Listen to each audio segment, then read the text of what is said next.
What is this news here right now? What? China launching gold-backed global currency. That's funny. It didn't say the IMF or the World Bank or the club. Seems like they're a little late to the party. Huh. Let me read this. There can be no doubt that the US dollar will soon be history. Wait a minute. Lindsey Williams. A while ago. By the end of 2012, the dollar will be gone. Will be dead. Not gone. Excuse me. Not gone completely. It'll still be there, but globally, etc., it'll be gone. That's what he said. He said, I did not say it's going away. I did not say it will, go to zero. It will be dead by the end of 2012 in its current form, which is reserve currency of the world. And of course, that brings in some major economic problems for us Americans and any other part of the world that uses American dollars, which is about half the world right now. There can be no doubt that the US dollar will soon be history. Oh, that's, again, where did I hear that again? Oh, that's right, Lindsey Williams. Oh, and Webbot for years now. China is recasting all of their gold reserves into small 1 kilo bars in order to issue a new gold-backed global currency. This is surely a strategic part on their recent push to sign new trade agreements with Russia, Japan, Chile, Brazil, India, and Iran. Hold on. Hold on. I think I missed somebody. Hold on. I know I surely had to miss a very important country in there. Hold on. China is recasting all of their gold reserves into small 1 kilo bars in order to issue a new gold-backed global currency. This is surely a strategic part of their recent push to sign the new trade agreements with Russia, Japan, Chile, Brazil, India, and Iran. Shouldn't the USA be in there somewhere? Guys, hey! Hey, it's your pal, USA! The cat is now out of the bag. The US will be given the bombs rush by the largest trading nations in the world, and the dollar will go down in flames. Where did we hear this before? Lindsey Williams. And does that also mean his timeline, as far as that's concerned, is on the money, which is the end of 2012. By the end of 2012, the dollar will go through this problem. It could still be, even though we're having trouble with Syria, that whole agenda with the oil thing, defaulting on the debt, etc. This is a good reason to default on the debt, though. GATA, again, Gold Antitrust Association, Bill Murphy, whatever, one of the boys, our boys, the club, our club, not the club, the good guys. GATA now estimates that 80% of the gold that investors believe they have in, quote, I love this word, I love it, allocated accounts is gone and has been gone for a long time. The majority of it probably wound up in China. Because we owe China so much money, you know who took that allocated account, gold from those allocated accounts in order to pay off China, because they held so much of our debt. Looks like old Ben Bernanke's the only one standing raising his hand. Oh, and his little buddy Timmy Geithner behind him. Here is an excerpt from Jim Willey's hat trick letter. Jim's recent article starts out with, many are the events, signals, and telltale clues of a real, live, actual systemic failure in progress. Until the last several months, such banter was dismissed by the soldiers in the financial arena. The propaganda whore press. But lately, they cannot dismiss the onslaught of evidence, a veritable plethora of ugly symptoms of conditions gone terribly wrong, and solutions at best gone awry, and at worst, never intended in the first place. That's more likely. China recasts gold bars. China is well along an ambitious plan to recast large gold bars into smaller 1 kilogram bars on a massive scale. A major event is brewing that will disrupt global trade and assuredly the global banking system. The Big Gold Recast project points to the Chinese preparing for a new system of trade settlement. In the process, they must be constructing a foundation for a possible new monetary system based in gold that supports the trade payments. Initially used for trade, it will later be used in banking. The UST bond, or Treasury bond, the one we're going to default on, will be chucked aside. Regard the Chinese project as preliminary to a collapse in the debt-based US dollar system. The Chinese are removing thousands of metric tons of gold bars from London, New York, and Switzerland. They are recasting the bars no longer to bear weights in ounces, but rather kilograms. The large good delivery bars are being reduced into 1 kilogram bars and stored in China. It is not clear whether the recast project is being done entirely in China, as some indication has come that Swiss foundries may be involved, since they have so much experience and capacity. Now, as I read that last part about them basically melting down almost, if not all, or whatever, almost all of their gold, which they hold thousands of tons of gold, a little old webbot thing came to my mind. Just kind of flew in there automatically, whether I liked it or not. And as I heard they're going to be melting down a massive amount of their gold into tiny little 1 kilogram bars, I thought about something. Again, webbot just kind of flew right in my ear and into my ear canal, straight into my brain. And it said, hey Jay, step 4, are you aware that there was a thing in the webbot report multiple times, a while back especially, talking about sometime in the future there would be a problem with gold bars and they would be found out to have tungsten inside of them, mostly filled with tungsten, and just a smaller outer coating of actual gold.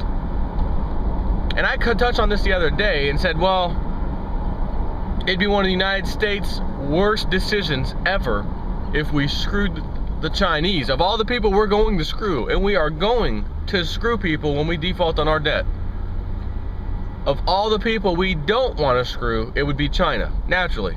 Talk about a military force, etc.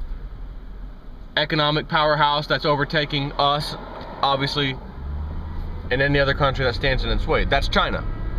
You wouldn't want to screw them over. But all these, remember, all the guys in the allocated accounts thought they had some gold stored somewhere. Finding out in a hurry, it's not there. Matter of fact, we have no idea how long it's been gone, but you get nothing. At best, you get some money back. Paper money. And the majority of people who have gold in their allocated accounts haven't bothered even recently to check to see if it's still there, because they trust the system. Man, I love that word, trust, and faith, and hope in this, in regards to the financial system we all deal with.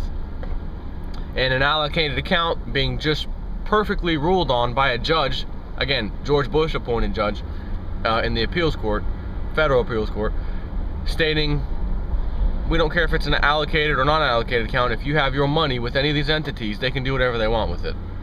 Well, if that's the case, then who came up with the allocated rule? Who came up with that whole feature of being able to sell a customer, when you make that sales call, sir, this is an allocated account, it can never be touched. Like a bank safety deposit box. Oh, well, that sounds okay. Only to have a judge rule later, after your crap's gone, and you don't even know it's gone because you haven't looked yet. Trust me, it's gone. To find out, oh, what all these salesmen have been telling me this whole time, trying to, you know, get my business and use them to store my goods in their allocated accounts. In this case, goods equaling gold and silver. A judge just ruled that they basically lied to me.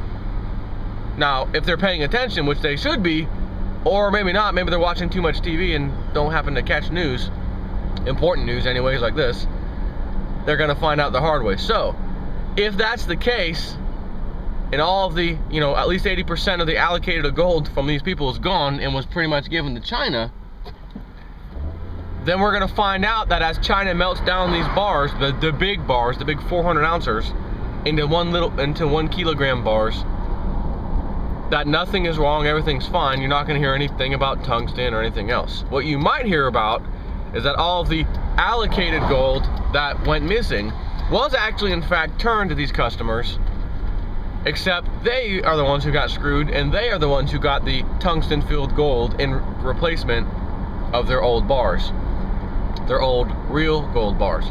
That seems more plausible to me, but you know, these elitists at the top, they are pretty dumb sometimes, and it wouldn't shock me to find out that they screwed China over too.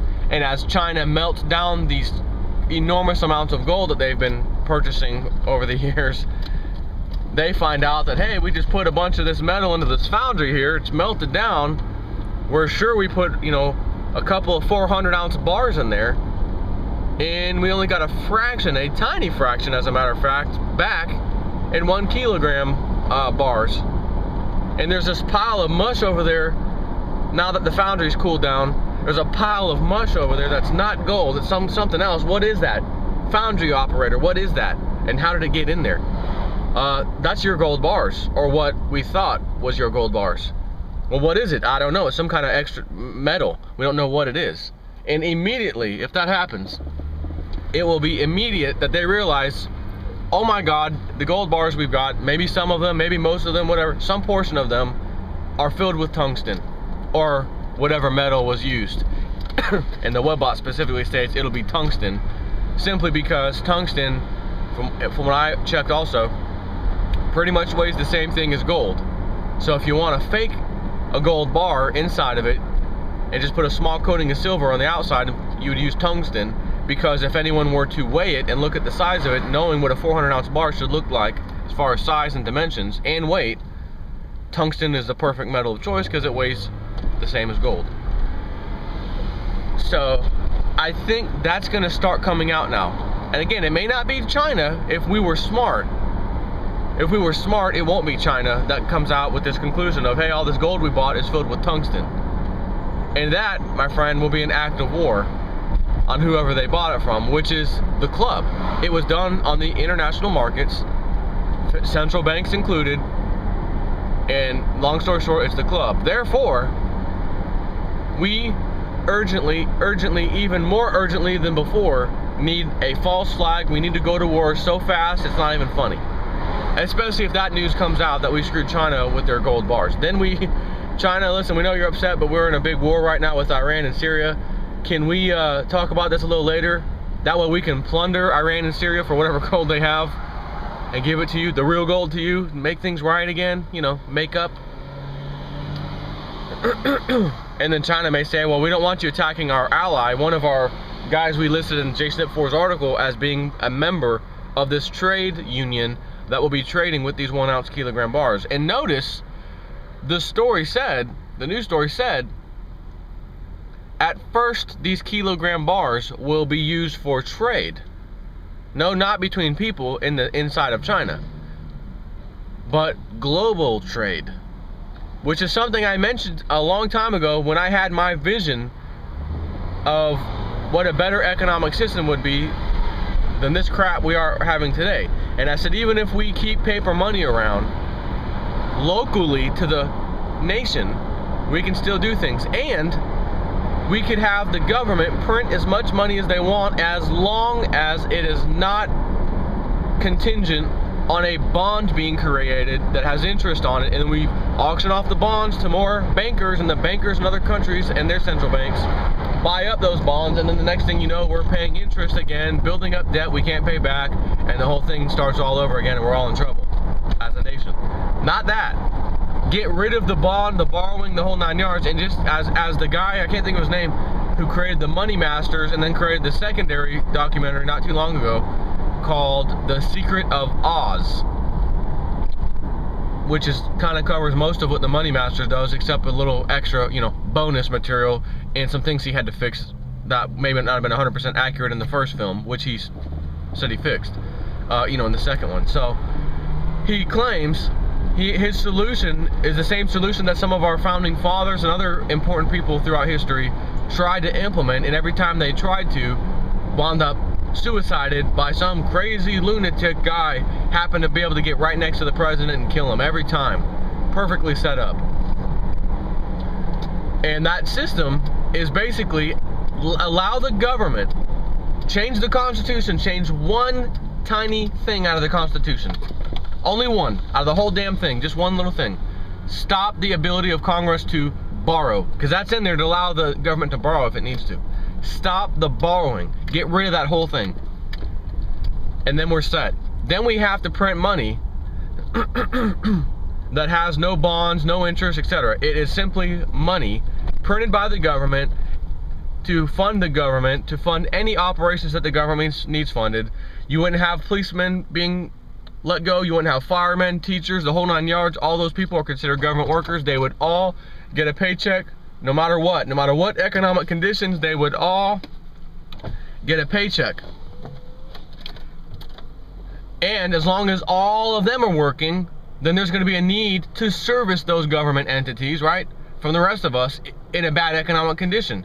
So that would help us regular people, non-government, retain our jobs somewhat in a terrible recession or depression, because the government still has all of its agencies open, and the government could even decide, due to the depression that we're facing right now, we're going to go ahead and hire a bunch more people throughout the entire federal government, or local governments, etc., state governments, the whole 9 yards, even though we don't really need positions. But that will stop unemployment.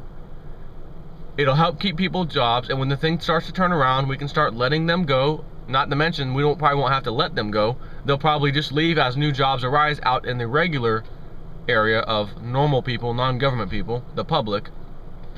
And it'll just kind of flow back into that direction all by itself once things start to get better.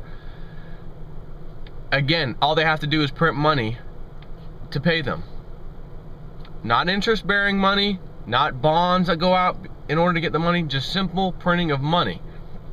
And if any other country says, man, you guys are printing money out of control right now, what's up with that?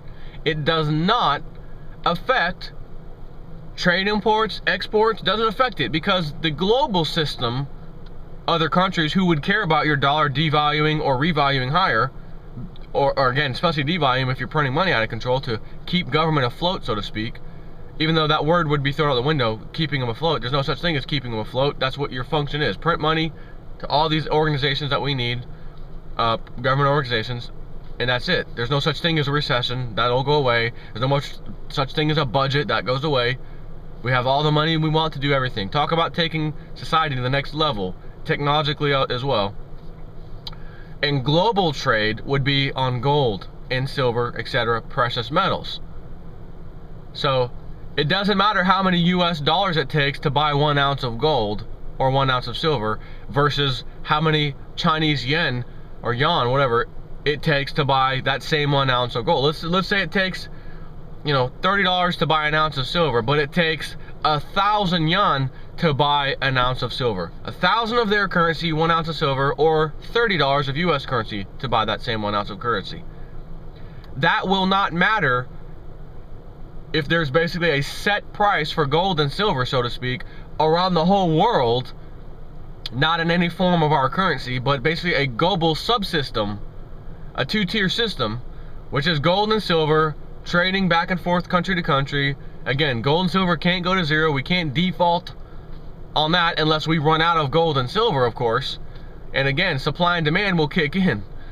And the good thing is, if we have to stop global trade because we traded too much gold and silver, right? We're trying to be #1 again, and we somehow just traded so much that the rest of the world doesn't need what we produce anymore. So now we're having to import more, therefore we have to come up with more gold and silver to import more.